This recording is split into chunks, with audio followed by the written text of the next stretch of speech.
Hello मेरे प्यारे साथी, नमस्कार। स्वागत है आपका अपने परिवार अंकित एजुकेशन अड्डा पर। आज हम बात करने वाले हैं जीके जीएस का प्रैक्टिस सेट। इसमें हमारा जो है हिस्ट्री का पार्ट 3 होने वाला है। तो इसमें हिस्ट्री प्रैक्टिस सेट हम तीसरा करने वाले हैं। इससे पहले हमने 2 पार्ट कवर कर लिए हैं, जिसमें बहुत ही अच्छे तरीके से डिटेल सॉल्यूशन के साथ हैंड रिटन नोट्स के माध्यम से हमने आपको पढ़ाया है।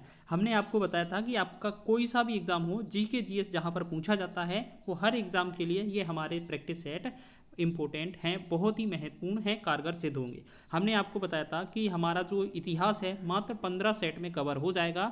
ऐसे ही 20-20 मिनट के सारे वीडियो रहेंगे। इससे पहले हमने 2 पार्ट कवर कर लिए हैं, 2 प्रैक्टिस सेट कवर कर लिए हैं। टोटल हिस्ट्री में 15 या 14 प्रैक्टिस सेट है, जिसमें आपका पूरा हिस्ट्री कवर हो जाएगा। 10 प्रैक्टिस सेट हम आपको पॉलिटिकल लेकर आएंगे, जिसमें हर एक प्रैक्टिस सेट 20 से 25 मिनट का होगा और पूरा अच्छे से निचोड़ लेकर आएंगे, और ताकि आपका कम समय में सारा रिवीजन हो जाए। अगर आप रिवीजन के लिए भटक रहे हैं तो ये क्लास आपके लिए महत्वपूर्ण है। चलिए, तो पिछले में हमने 2 पार्टों में आपका सबसे पहले हमने सिंधु घाटी सभ्यता को, और दूसरे में हमने लगभग आपका जो वैदिक सभ्यता है उसको कवर किया था। तो आज कुछ महाजनपद तक पहुंचने वाले हैं। तो देखिए, सबसे पहला क्वेश्चन है इस वीडियो का कि बज्जी महाजनपद की राजधानी क्या थी। तो बज्जी जो महाजनपद था, इसकी जो राजधानी थी वो वैशाली थी, याद रखेंगे। यह लिच्छवी शासकों का शासन था। यहाँ पर हम क्या कहेंगे, बज्जी पर जो था वो किस वंश का शासक था, लिच्छवी वंश के शासकों का शासन था।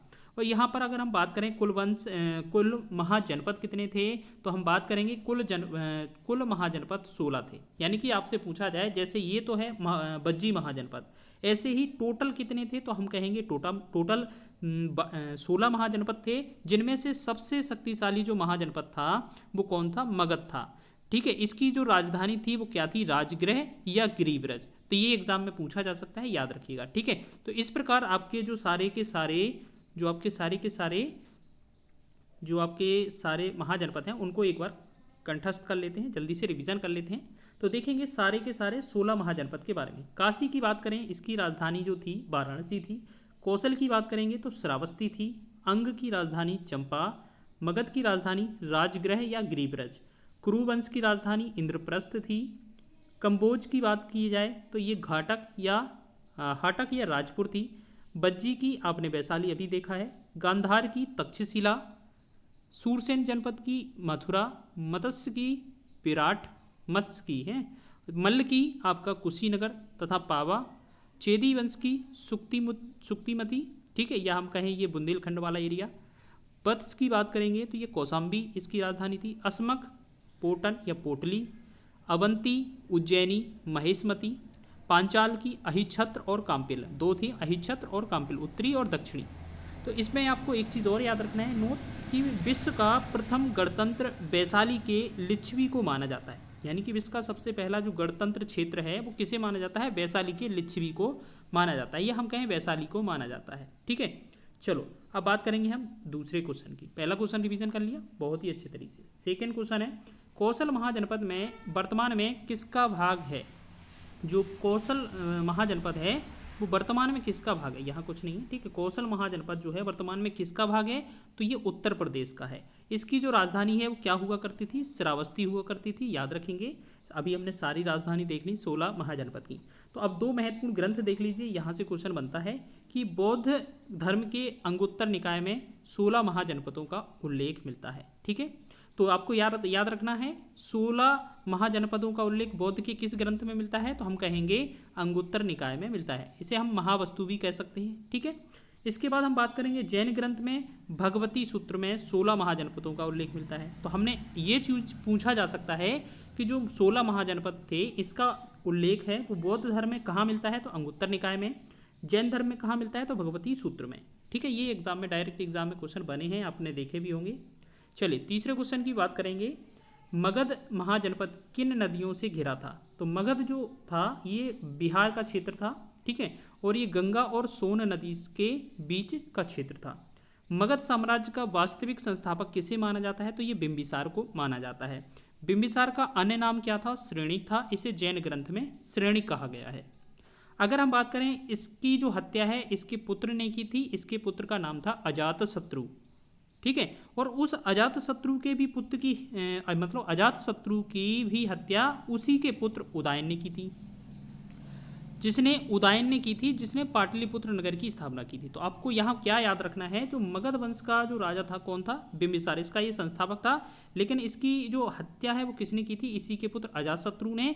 फिर इस अजातशत्रु की जो हत्या है वो किसने की थी, इसी के पुत्र उदयन ने। यानी कि पिता को पुत्र ने मारा, ऐसे ही इनका वंश चलता रहा। तो इस वजह से इस वंश को पितृहंता वंश भी कहा जाता है, ठीक है। अब एक चीज़ और क्वेश्चन पूछा जाता है कि पाटलिपुत्र नगर की स्थापना किसने की थी, तो उदयन ने, याद रखेंगे, ठीक है। दक्षिण भारत का एकमात्र महाजनपद कौन था, यानी कि 16 महाजनपद थे, उनमें से आपके दक्षिण भारत में कितने थे, तो ये असमक अकेला था, एक ही था, याद रखेंगे, जिसकी राजधानी पोटली या पाटन थी, अभी हमने देखा, ठीक है, पोटली थी। चलो आगे देखेंगे हम। नेक्स्ट क्वेश्चन है चौथा। अगला क्वेश्चन है, वैदिक आर्य जो सप्त सिंधु नामक क्षेत्र में रहते थे, जिसका अर्थ 7 नदियों द्वारा अपवाहित क्षेत्र है, 7 नदियों में से एक झेलम नदी है, इसका प्राचीन नाम क्या है। यानी कि जो सप्त सिंधु नामक क्षेत्र था वो 7 नदियों का क्षेत्र था, इसमें जो एक झेलम नदी है, झेलम नदी, इस झेलम नदी का प्राचीन नाम क्या है, या हम कहें वेदों में इसे क्या कहा जाता है, तो बीतस्ता कहा जाता है, ठीक है। तो याद रखेंगे क्या कहा जाता है, बीतस्ता कहा जाता है। तो आपको याद रखना है सप्त सिंधु जो स्थान है ये 7 नदियों की भूमि है, ठीक है। यहाँ पर आर्यों का भारत में प्रारंभिक निवास माना जाता है।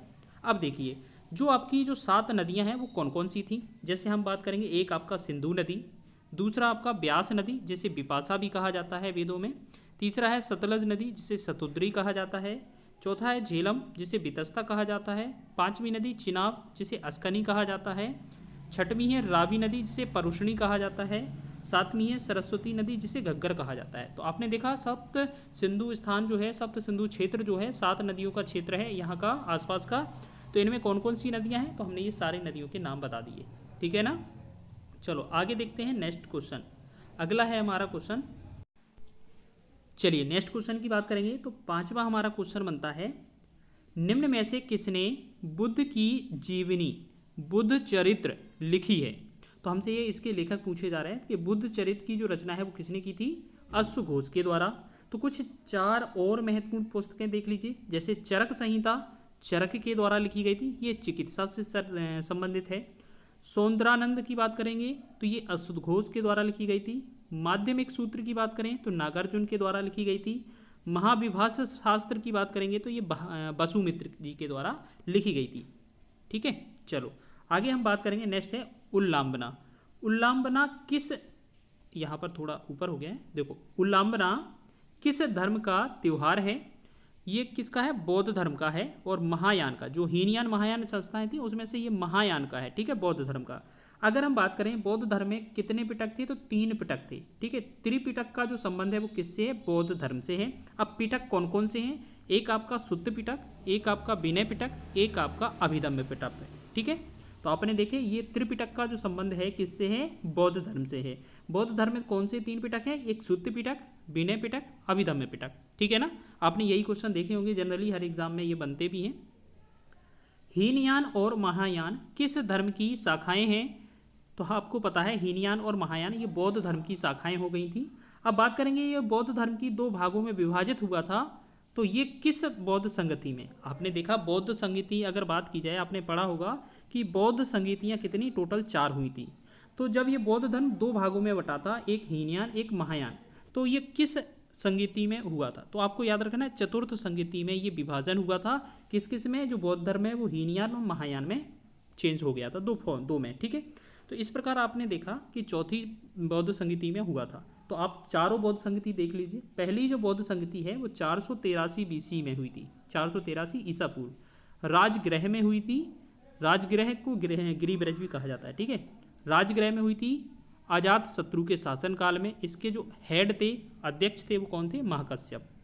दूसरी जो बौद्ध संगति है वो 383 ईसा पूर्व हुई थी BC में, जो कि वैशाली में हुई थी और कालाशोक के शासनकाल में हुई थी। ये साबकमीर या सबकामी इसके अध्यक्ष थे। तीसरी बौद्ध संगति 250 BC में हुई थी पाटलिपुत्र में। इसके जो अध्यक्ष थे वो कौन थे, अशोक थे। और अगर हम बात करें इसके जो अशोक के शासनकाल में हुई थी और जो अध्यक्ष थे वो मोगलीपुत्र तिस थे।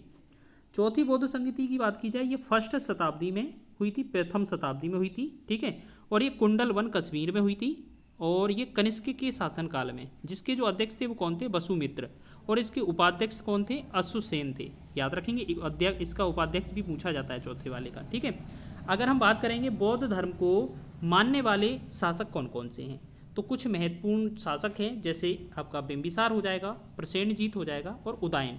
ये किस धर्म को मानते थे, बौद्ध धर्म को मानने वाले थे, ठीक है। चलो आगे देखेंगे। नेक्स्ट हमारा 8वां प्रश्न है, गौतम बुद्ध को ज्ञान की प्राप्ति किस वृक्ष के नीचे हुई थी। अब देखिए गौतम बुद्ध जी के बारे में सारा डिटेल है, हमने एक साथ लिखा है, सारा पढ़ लीजिए। तो हम बात करेंगे किस वृक्ष के नीचे, तो हम कहेंगे पीपल का वृक्ष, जिसे हम बोधि वृक्ष के नाम से भी जाते हैं। ये 6 वर्ष कठिन तपस्या के बाद प्राप्त हुआ था। जब जो गौतम बुद्ध हैं वो 29 वर्ष की अवस्था से जो तपस्या की थी 35 वर्ष तक लग गए थे, यानी कि 35 वर्ष की अवस्था में इन्हें ज्ञान की प्राप्ति हुई थी। अगर पूछा जाए किस नदी के किनारे, तो हम कहेंगे निरंजना नदी के किनारे। अब हमसे कुछ और महत्वपूर्ण क्वेश्चन पूछे जाते हैं, जैसे हमसे पूछा जाए कि गौतम बुद्ध का जो जन्म है कब हुआ था, 563 ईसा पूर्व में हुआ था। कहाँ पर हुआ था, कपिलवस्तु में, लुम्बिनी नेपाल में हुआ था। कपिलवस्तु जो तराई है इसका लुम्बिनी क्षेत्र, वो कि नेपाल में हुआ था। पिता का नाम क्या था, सुद्धोधन था। माता का नाम महामाया देवी था, ये महामाया है, ठीक है, महामाया देवी था। जन्म के 7वें दिन ही इनकी मृत्यु हो जाती है, इनकी माता जी की। फिर इनका जो लालन पालन है वो कौन करता है, प्रजापति गौतमी, जिसे हम मौसी भी कह सकते हैं एक तरीके से, या दूसरी माँ भी कह सकते हैं।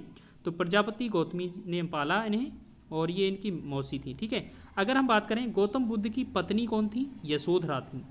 गौतम बुद्ध जी के बचपन का नाम क्या था, सिद्धार्थ था, ठीक है, सिद्धार्थ था। बौद्ध धर्म में भिक्षुणी बनने वाली प्रथम महिला कौन थी, प्रजापति गौतमी, जो इनकी जो मौसी थी ना वही थी। यानी कि बौद्ध धर्म ग्रहण करने वाली प्रथम महिला भिक्षुणी कौन थी, तो ये प्रजापति गौतमी थी। चलिए कुछ महत्वपूर्ण प्रतीक देख लीजिए इनसे रिलेटेड। जैसे आपसे पूछा जाए गौतम बुद्ध से रिलेटेड कुछ महत्वपूर्ण पॉइंट, जैसे जन्म का प्रतीक पूछा जाए तो कमल एवं सांड है। गृह त्याग का प्रतीक है वो क्या है, घोड़ा है। यह घटना महाभिनिष्क्रमण कहलाती है।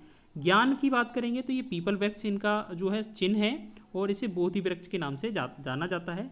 निर्वाण की बात की जाए जिसे मृत्यु बोलते हैं, यहाँ पर पद चिन्ह है। मृत्यु की बात करेंगे महापरिनिर्वाण, और यहाँ पर जहाँ पर ये मतलब ये बनाए मृत्यु हो गई थी तो ये यहाँ पर उनका स्तूप बनाया गया है, ठीक है, और इसे महापरिनिर्वाण बोला जाता है। अगर हम बात करेंगे इनका जो महापरिनिर्वाण है या मृत्यु कहें तो ये 80 वर्ष की अवस्था में कहाँ पर, कुशीनगर में हुई थी, 483 BC में, 483 ईसा पूर्व में। अच्छा, जो गृह त्याग जो है उन्होंने कितने वर्ष की अवस्था में किया था, तो 29 वर्ष की अवस्था में, ठीक है। अगला इंपॉर्टेंट क्वेश्चन है कि बुद्ध ने अपना प्रथम उपदेश कहाँ पर दिया था। तो जब गौतम बुद्ध जी को ज्ञान प्राप्ति हो गई थी तो पूछा जाता है कि इन्होंने सबसे पहले जो फर्स्ट सरमन यानी कि पहला उपदेश कहाँ दिया था, तो ये दिया था सारनाथ, और ये यूपी में पड़ता है। और हम बात करेंगे इसे धर्म चक्र प्रवर्तन की घटना कहा जाता है। अभी हाल ही में यूनेस्को में सारनाथ को भी शामिल किया गया है। अगर हम बात करेंगे सर्वाधिक उपदेश, मतलब सबसे ज़्यादा जो उपदेश हैं वो कहाँ दिए थे, श्रावस्ती में। और इन्होंने किस भाषा में दिए थे, तो पाली भाषा में, या हम कहें बौद्ध धर्म की जो भाषा है कौन सी है, पाली है, ठीक है। ये चीज़ समझ में आ गया। चलो इसका अगर रिवीजन करना है ना तो आपको प्लेलिस्ट में, या हम कहें इसी चैनल के जो डिस्क्रिप्शन बॉक्स है उसमें आपको इसका टेलीग्राम का लिंक दे दिया जाएगा, जिससे आप इस PDF को डाउनलोड कर रिवीजन कर सकते हैं। तो हमने देखा कि इन्होंने बुद्ध जी ने प्रथम उपदेश सारनाथ में, सर्वाधिक उपदेश श्रावस्ती में, और इनकी जो भाषा थी वो कौन सी थी, पाली थी। इसके बाद नेक्स्ट क्वेश्चन की बात करें, चलिए आगे है हमारा बहुत ही महत्वपूर्ण प्रश्न। लिखा है आपका, निम्न में से किस पिटक में बुद्ध जी की शिक्षाएं मिलती हैं, यानी कि जो तीनों पिटक हैं उनमें से किस पिटक में बुद्ध जी की शिक्षाएं मिलती हैं, तो ये आंसर हो जाएगा आपका सुत्त पिटक। तो अब सारे पिटक देख लीजिए। जैसे सुत्त पिटक में आपने क्या देखा, बौद्ध धर्म के सिद्धांत या शिक्षाएं। दूसरा है विनय पिटक, इसमें क्या है, बौद्ध मठों में रहने वाले भिक्षु भिक्षुणियों के अनुशासन से संबंधित नियम बताए गए हैं। तीसरा है अभिधम्म पिटक, इसमें बौद्ध मतों की दार्शनिक व्याख्या की गई है। महात्मा बुद्ध के उपदेश यहीं पर बताए गए हैं। सिद्धांत से संबंधित जो नियम हैं ये भी यहाँ पर बताए गए हैं। तो क्वेश्चन में पूछा जाता है पहले तो कितने पिटक हैं और कौन सा पिटक किससे संबंधित है, ये भी क्वेश्चन बन जाता है। चलो आगे देखेंगे। आगे हमारा क्वेश्चन है, गौतम बुद्ध का जो जन्म है वो कब हुआ था, तो हमने पीछे ही देखा था 563 बीसी या ईसा पूर्व में हुआ था। कपिलवस्तु लुम्बिनी नेपाल में हुआ था। ठीक है, इनके पिताजी का नाम सुधोधन था, शाक्य गणराज्य के मुखिया थे। इनकी माता का नाम महामाया देवी था, जो कोली गणराज्य से थी। और ये जन्म इनके गौतम बुद्ध के जन्म के 7वें दिन ही इनकी मृत्यु हो गई थी। बाद में इनका जो लालन पालन है, पोषण है, वो मतलब लालन पालन जो है उनका मौसी जी ने किया था, यानी कि प्रजापति गौतमी जी ने। अगर हम बात करें प्रथम उपदेश सबसे पहले इन्होंने कहाँ दिया था जब ज्ञान की प्राप्ति होने के बाद, तो सारनाथ में दिया था, वाराणसी उत्तर प्रदेश में। अभी हाल में इसे यूनेस्को में भी शामिल किया गया है। सर्वाधिक उपदेश श्रावस्ती यूपी में ही दिए गए थे। और अंतिम उपदेश ये कहें तो कुशीनगर उत्तर प्रदेश में ही पड़ता है, यहीं पर दिए थे इन्होंने। चलो अब कुछ और डिटेल देखेंगे कि गौतम बुद्ध जी के बचपन का नाम क्या था। हमने पीछे पढ़ा था सिद्धार्थ था। इनका एक अन्य नाम था, ये क्या है, शाक्य मुनि तथागत के नाम से भी प्रसिद्ध है। ये एग्जाम में पूछते हैं, एग्जाम में ये डिफिकल्ट क्वेश्चन है। इनके अगर गुरु पूछा जाए तो अलार कलाम इनके गुरु हैं। धर्माचार्य रुद्रक रामपुत्र, यानी कि दो गुरु याद रख लेना, इनके नाम याद रख लेना। ठीक है, ऑप्शन एक ही मिलता है। घोड़े का नाम अगर पूछा जाए तो इनके घोड़े का नाम कंठक था। सारथी का नाम चन्ना था। गृह त्याग इन्होंने 29 वर्ष की आयु में किया था। ज्ञान प्राप्ति इन्हें 35 वर्ष की आयु में बैसाख पूर्णिमा के दिन बोध गया पीपल, जो कि बिहार में पड़ता है, बोध गया में पीपल वृक्ष के नीचे बिहार में इन्हें प्राप्त हो गई थी, ज्ञान की प्राप्ति हो गई थी। ठीक है, अब देखो यहाँ पर अगला क्वेश्चन हमसे पूछा जा सकता है कि पहले 2 शूद्रक अनुयायी कौन बने थे, यानी कि बौद्ध धर्म अपनाने वाले 2 शूद्रक अनुयायी कौन बने थे। तो ये है तपस्सु तथा भल्लिक, ये दोनों के नाम याद रख लेना। ये बहुत कम क्वेश्चन देखने को मिलेगा कहीं आपको। अगर हम बात करें गौतम बुद्ध जी की जो मृत्यु है वो 483 ईसा पूर्व में हो गई थी। 80 वर्ष की आयु में इनका निधन हो गया था। ठीक है, ये कहाँ हुआ था, तो इनका निधन कुशीनगर में। ठीक है, कुशीनारा या कुशीनगर। अस्थि के जो अवशेष हैं, इनके जो अस्थि आई थी, इनकी अस्थि थी, इनके अस्थि को जो अवशेष थे इन्हें 8 भागों में बांटा था। 8 भागों को 8 स्तूप बनाए गए थे, यानी कि 8 भागों में बांटा और 8 जगह भेजा गया। तो वहाँ पर क्या है, 8 स्तूप बनाए गए। तो ये देखिए कहाँ कहाँ, जैसे मगध में, वैशाली में, कपिलवस्तु में, अल्लकप में, बेथादीप, कुशीनारा, पावा और रामग्राम।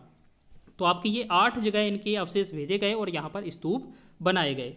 ठीक है, याद रखेंगे। चलो आगे है, थोड़ा अच्छा क्वेश्चन है अब की बार।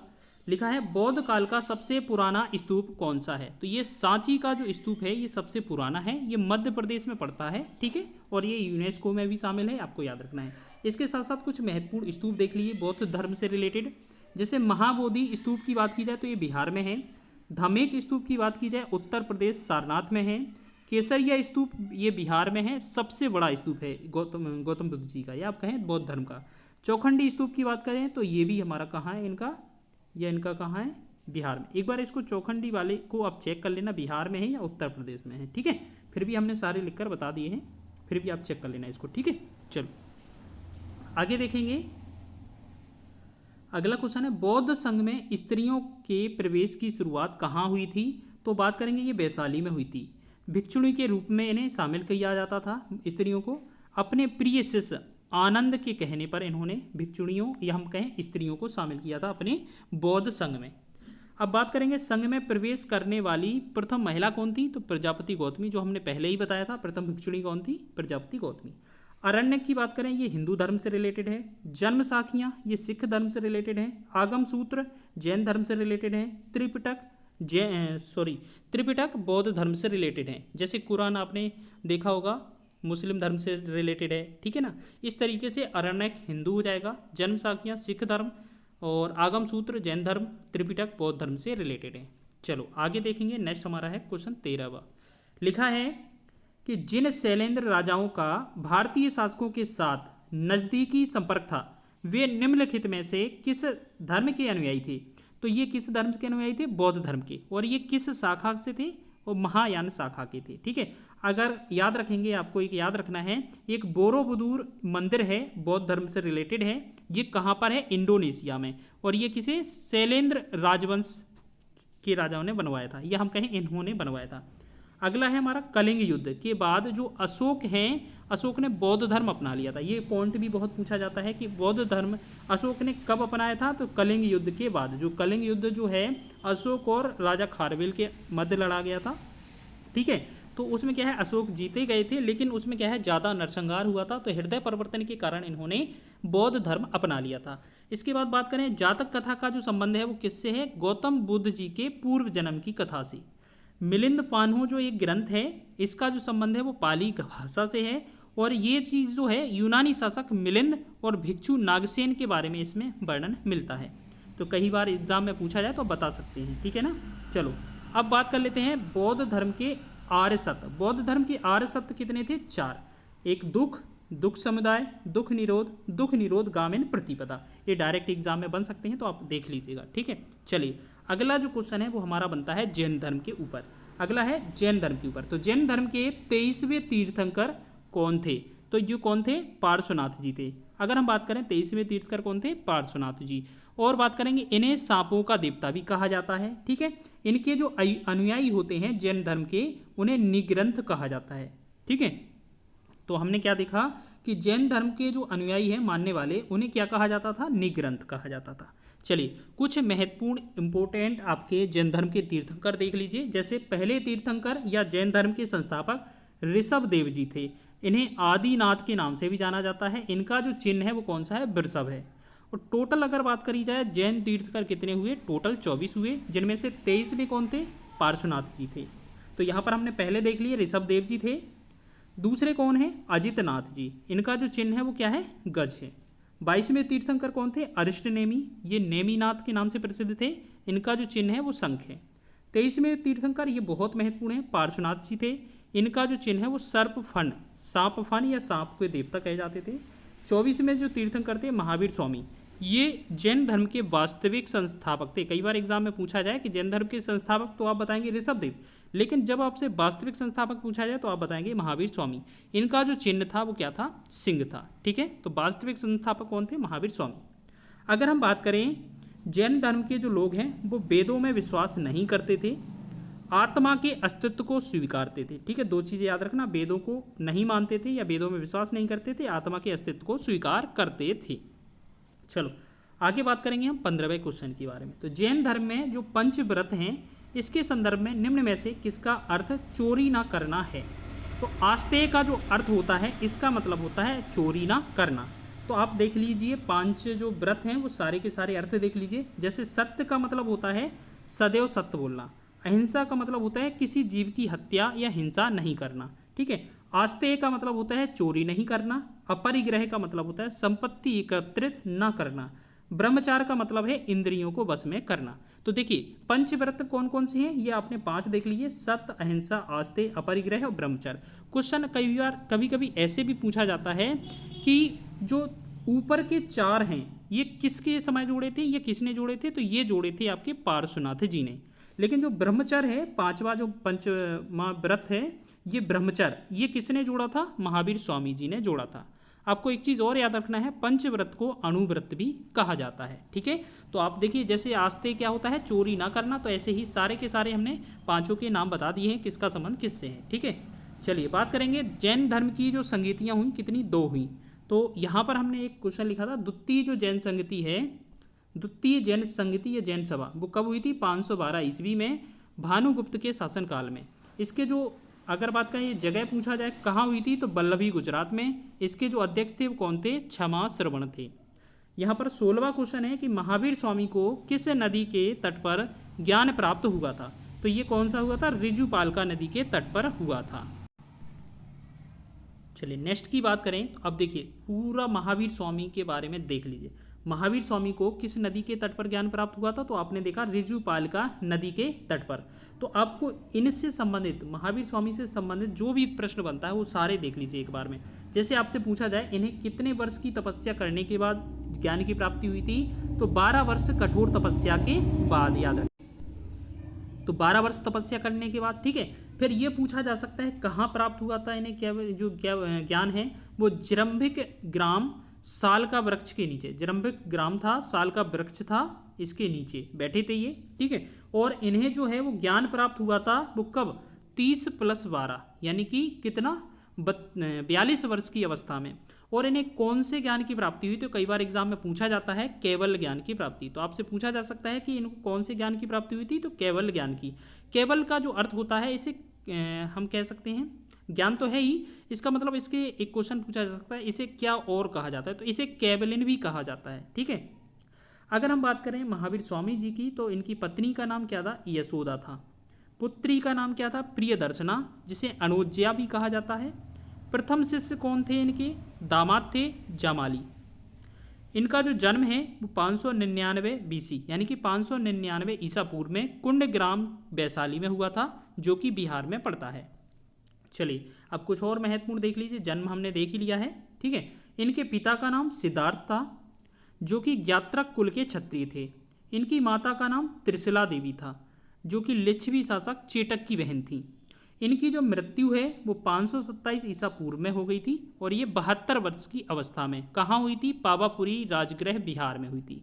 तो कई बार एग्जाम में ये भी पूछा जाता है कि गौतम बुद्ध का जो निधन है कहाँ पर हुआ था, और ऐसे ही महावीर स्वामी का जो निधन है वो कहाँ पर हुआ था। तो गौतम बुद्ध का हमने कुशीनगर देखा था। ऐसे ही अगर आपसे पूछा जाए कि महावीर स्वामी का जो निधन है वो कहाँ हुआ था, तो पावापुरी राजगृह बिहार में हुआ था। ठीक है। चलिए आपने देखा था जैन संगीतियाँ कितनी हुई हैं? 2 संगीतियाँ हुई हैं। तो इसमें से अगर हम पूछा जाए प्रथम जैन सभा या संगीति कब हुई थी, तो 300 ईसा पूर्व में हुई थी। 300 ईसा पूर्व, या हम कहें 300 नहीं लिखा मिले तो आपको 322 ईसा पूर्व भी लिखा मिलेगा। ठीक है। और ये पाटलिपुत्र में हुई थी। जैन धर्म इसमें 2 भागों में विभाजित हो गया था, एक आपका श्वेतांबर, एक आपका दिगंबर। श्वेतांबर सफेद वस्त्र धारण करने वाले थे, और दिगंबर जो दिगंबर थे वो दिशाओं को वस्त्र समझते थे। ठीक है। और जैन धर्म जो है ये आपका 12 अंग का प्रणयम था। इसके जो अध्यक्ष थे इस वाले के, तो ये स्थूलभद्र इसके थे, यानी कि प्रथम जैन संगीति के जो अध्यक्ष थे कौन थे? स्थूलभद्र थे। दूसरी बौद्ध संगीति की बात की जाए 513 ईसा पूर्व में हुई थी, वल्लभी गुजरात में। अगर बात की जाए इसके अध्यक्ष कौन थे, तो क्षमा श्रवण थे। इसके अध्यक्ष कौन थे? क्षमा श्रवण थे। तो याद रखेंगे ये चीज़ कि वल्लभी गुजरात में क्या हुआ था? दूसरी बौद्ध संगीति हुई थी। इसके अध्यक्ष कौन थे? क्षमा श्रवण। कई बार एग्जाम में पूछा जाता है कि पहली जैन संगीति के अध्यक्ष कौन थे? स्थूलभद्र। दूसरी के कौन थे? क्षमा श्रवण। चलो आगे देखेंगे। नेक्स्ट हमारा है, आज का जो वीडियो है थोड़ा सा लंबा हो गया क्योंकि आज कंटेंट ज़्यादा था। महाबोधि मंदिर के बारे में क्वेश्चन बन सकता है। तो महाबोधि मंदिर का जो परिसर है, महाबोधि मंदिर परिसर का खालिस्तान के जीवन से सीधा संबंध है। तो आपने देखा था जो महाबोधि मंदिर है ये भगवान बुद्ध से रिलेटेड है, यानी कि महात्मा बुद्ध जी को इस वृक्ष के नीचे क्या हुआ था? ज्ञान की प्राप्ति हुई थी। और ये कहाँ है? बोध गया बिहार में स्थित है। ठीक है। और ये बात करें 2002 में यूनेस्को में शामिल किया गया था। ठीक है।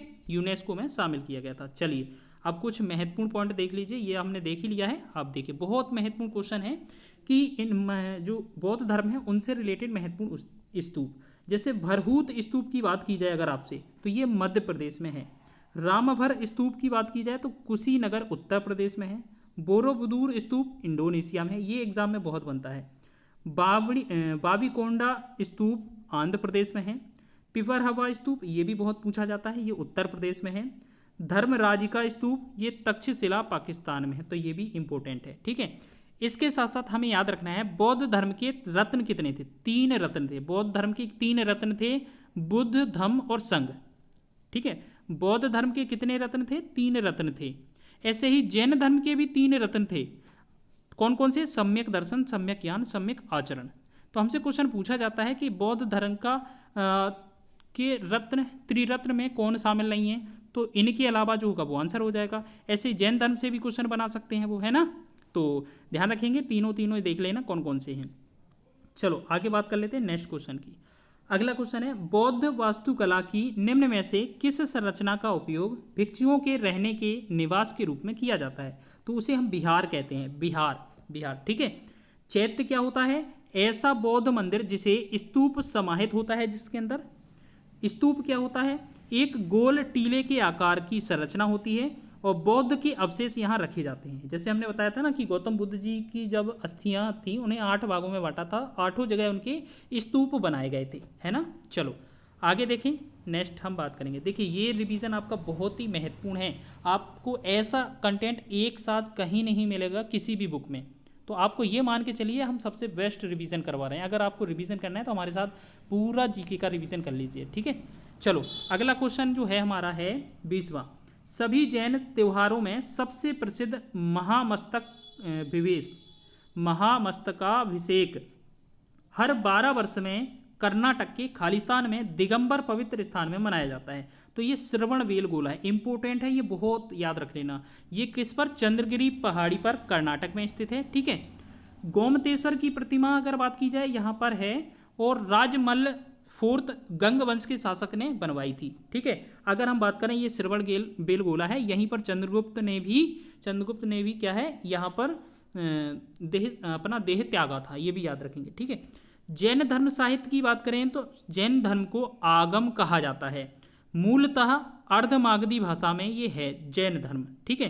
कल्पसूत्र की बात करें तो ये जैन तीर्थंकर का जीवन चरित्र इसके अंतर्गत है। कल्पसूत्र में क्या है? जैन तीर्थंकर का जीवन चरित्र। आपने देखा था जैन तीर्थंकर टोटल कितने थे आपके? 24। अब देखिए सारे इंपॉर्टेंट क्वेश्चन है। स्यादवाद का संबंध किस धर्म से है? तो जैन धर्म से है। जैन धर्म के अनुयायी को क्या कहा जाता था? निग्रंथ कहा जाता था। अब देखो जैन धर्म को मानने वाले कौन थे? चंद्रगुप्त मौर्य, बिंदुसार और बिंबिसार, ठीक है, ये चीज याद रखेंगे। अगला है श्वेतांबर की बात करेंगे तो ये श्वेत वस्त्र पहनते थे। इसके जो अध्यक्ष थे या हम कहें हेड थे वो कौन थे? स्थूलभद्र। दिगंबर की बात करी जाए तो ये दिशाही वस्त्र, ये नग्न रहते थे या दिशा को वस्त्र समझते थे, मानते थे, जो कि इनके जो हेड थे वो कौन थे? भद्रबाहु। आगे हमारा चंद्रगुप्त मौर्य जो थे ये श्रवणबेलगोला में इनने संलेखना विधि से अपना प्राण त्यागा था। हमने अभी बताया था ना आपको। दिलवाड़ा का जो जैन मंदिर है वो माउंट आबू राजस्थान में स्थित है, और ये बनवाया किसने था? तो बिमल शाह ने। ये भीमपस्ट का मंत्री था, जो भीमपस्ट राजा थे इनका मंत्री था। तो इस प्रकार हमने तीसरे प्रैक्टिस सेट को भी बहुत ही आसानी से कवर कर लिया है, जो कि आपके एग्जाम में 4 चांद लगाएगा, ठीक है। यहाँ पर सारे इंपॉर्टेंट क्वेश्चन हमने लिए थे। आपने देखा भी होगा कि आपको कितने अच्छे लेवल के प्रश्न मिले होंगे, ठीक है। अगर आपको इसका PDF भी चाहिए हो तो टेलीग्राम में जाकर ले लीजिएगा, उससे अपना रिवीजन भी कर लीजिएगा जल्दी से जल्दी, ठीक है। मात्र 14 पार्ट में आपका पूरा हिस्ट्री कवर हो जाएगा। ये हमारा तीसरा पार्ट हो गया, ठीक है। ऐसे ही हम 11 पार्ट और लाएंगे, पूरा हिस्ट्री कवर हो जाएगा। चलिए मिलते हैं आपको नेक्स्ट वीडियो में, तब तक के लिए जय हिंद।